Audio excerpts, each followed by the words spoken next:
Welcome to another episode where we unveil humanity's darkest secrets. Today we delve into the story of the Hertons, the vampire wise men. That's right, Mr. Gnostic. Born of the vampiress Ninjargal and disciples of Marduk, these beings ruled empires and manipulated religions to control humanity. From the enslaved Andes to the Arabian deserts, their influence shaped history. Prepare to uncover a truth that challenges everything you know. A tale of power, fear, and conspiracy that will change your perspective. Let's dive in. So we're talking about the three wise men, right? Those figures from the Christmas story. Right.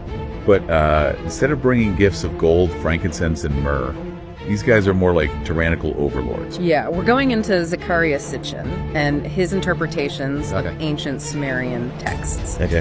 His work is definitely controversial, but it offers a fascinating alternative perspective on history and religion. Okay, so anyone who's not familiar with Sitchin's work, can you give us like a quick overview? Sure. So basically he argues that ancient Sumerian myths describe the existence of the Anunnaki, these advanced beings from another planet called Nibiru. Nibiru, right. And according to Sitchin, these Anunnaki had a major impact on early human civilization. Okay, so they weren't just like, hanging out. They were actually shaping things. That's right.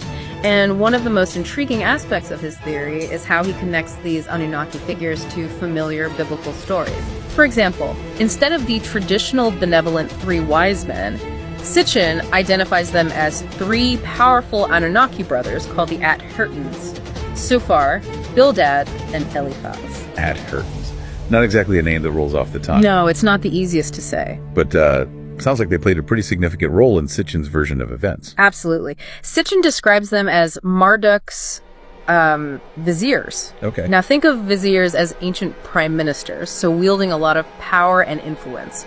So these brothers were essentially Marduk's right-hand men, carrying out his will and enforcing his control over humanity. So what exactly was Marduk's goal here? What was he trying to achieve?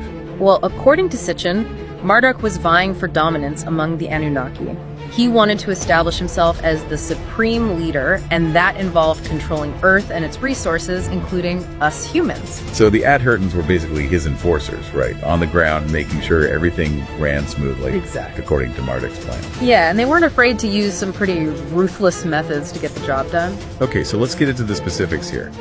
How does Sitchin connect these Hertons to the three wise men story? It seems like a pretty big leap.